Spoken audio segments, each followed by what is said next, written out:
кровь, которая пролилась в Беслане. Мы это помним, мы и будем помнить.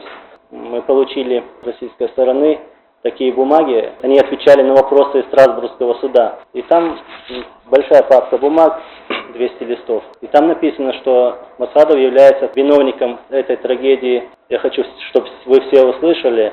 Мой отец тогда находился на границе с Ингушетией, недалеко от селения Бамут. Я тогда жил в Азербайджане.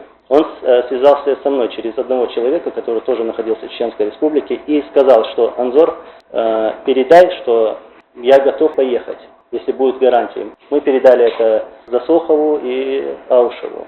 И потом, когда российское руководство это узнало, они схватили всех моих родственников, моего отца тоже, и начали штурм. И мы все знаем, что там произошло. Но почему тогда российское руководство может обвинять его за это? Выдумать, придумать там, они это могут. Они уже привыкли к этому.